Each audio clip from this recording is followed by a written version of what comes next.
Saya Lilian Mutiara, NIM K00239095 dari kelompok K4. Di sini saya akan menjelaskan tentang sistema sirkulatoria. Pertama ada sirkulasi darah pada orang dewasa. Nah, ada dua jenis sirkulasi. Yang pertama adalah sirkulasi darah magna atau peredaran darah besar. Itu dimulai dari ventriculus cordis sinister yang menuju ke aorta, kemudian menuju arteri muscularis, dari arteri muscularis menuju ke arteriol, kemudian kepada kapiler atau sebagian besar tubuh. Nah, dari kapiler itu menuju ke venula, dari venula ke vena, dari vena ke vena cava superior et inferior, kecuali pada sinus coronarius dan vena cordis minima yang langsung ke atrium dextrum. Dari vena cava itu langsung ke atrium cordis dextrum. Kemudian pada sirkulasi darah parva atau pulmonal, yaitu peredaran darah kecil, itu dimulai dari ventriculus cordis dexter menuju ke truncus pulmonalis, dari truncus pulmonalis ke arteri pulmonalis, dari situ juga berlangsung ke pulmo atau paru-paru untuk oksigenasi, dari pulmo ke vena pulmonalis, dan terakhir masuk ke atrium cordis sinistrum. Nah, dari atrium cordis sinistrum ini nanti akan berulang lagi ke sirkulasi darah magna. Untuk skema dari peredaran darahnya bisa dilihat sini.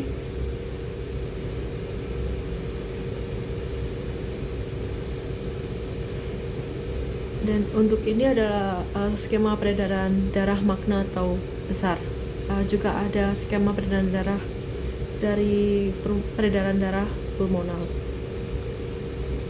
Kemudian sirkulasi darah pada fetal. Pada fetal itu sirkulasi darahnya dimulai dari plasenta, dari plasenta ke vena umbilicalis. Di sini tuh membawa O2. Kemudian ke ductus venosus, dari ductus venosus ke vena porta hepatica, kemudian ke vena cava inferior, kemudian ke atrium dextra, ke foramen oval, sepertiganya ke ventriculus cordis dexter mengalir darah ke pulmonal, kemudian ke atrium sinistra, dari atrium sinistra ke ventriculus cordis sinister, kemudian ke aorta, dari aorta ke sistemik seluruh tubuh, kemudian kembali ke core melalui vena cava superior et inferior. Nah, dari situ juga lanjut ke atrium dextra, terus ke ventriculus cordis dexter, dan sebelum truncus pulmonal sebelum ke truncus pulmonal masuk ke ductus arteriosus, itu membawa CO2, kemudian balik ke aorta descendens, ke arteri iliaca communis, terus ke arteri umbilicalis. Nah, dari arteri umbilicalis kembali ke plasenta.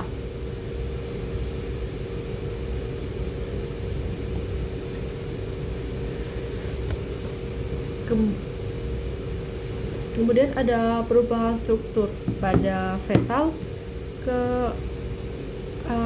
manusia biasa. Yang pertama berubah adalah ductus venosus.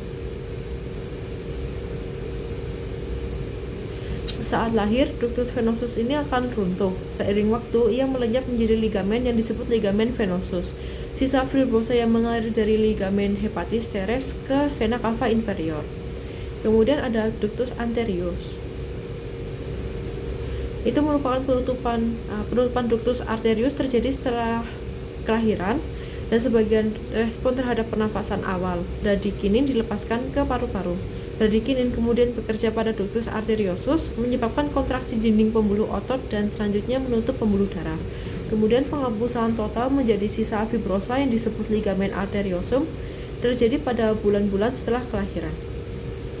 Tadi ada foramen oval. Itu inisiasi pernafasan yang membuka sirkulasi pulmonal dan menurunkan secara dramatis tekanan arteri pulmonal dan karenanya tekanan atrium kanan. Karena peningkatan dramatis aliran darah paru, tekanan atrium kiri meningkat. Darah lebih disukai memasuki jalur yang resistensinya paling kecil. Pada janin, jalur ini adalah ductus arteriosus.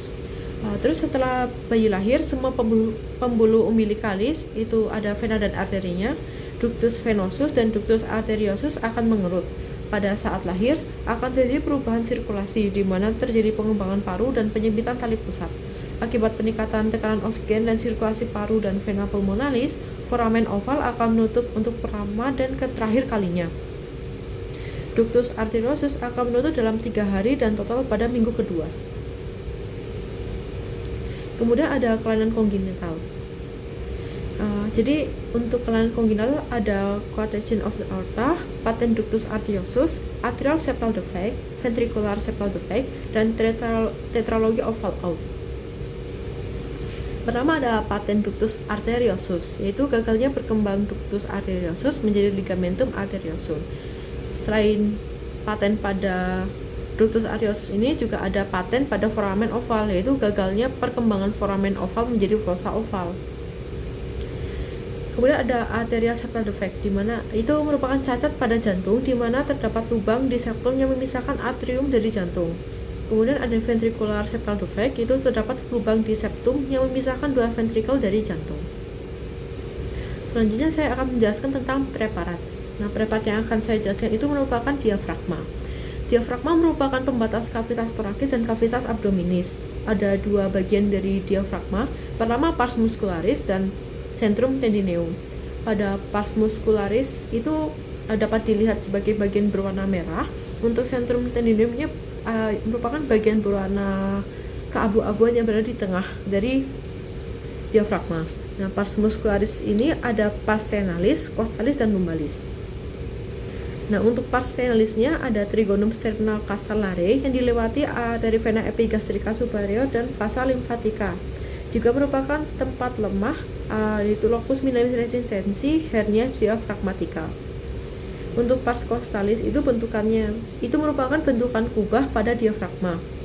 Pada pars lumbalis itu ada dua arkus, ada arkus lumbosacralis medialis atau ligamen arcuatomedial, itu penebalan fascia musculus pes major. Kemudian ada arkus lumbosacralis lateralis atau ligamentum arcuatum lateral, merupakan penebalan fascia musculus quadratus.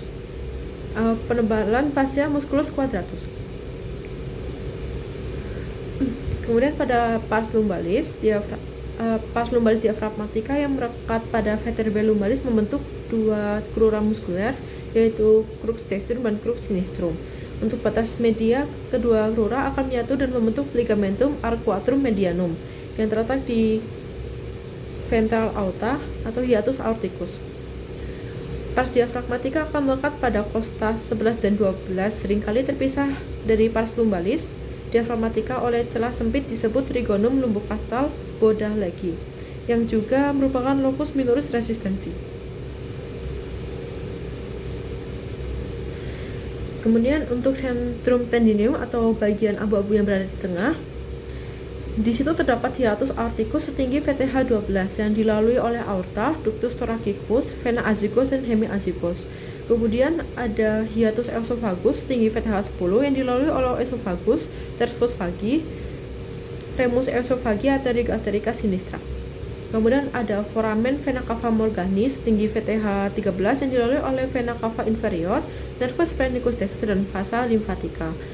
Lalu ada yang terakhir ada trigonum sternocostal atau lare yang dilalui oleh arteri vena epigastrika superior dan vasa limfatica. Baik, terima kasih.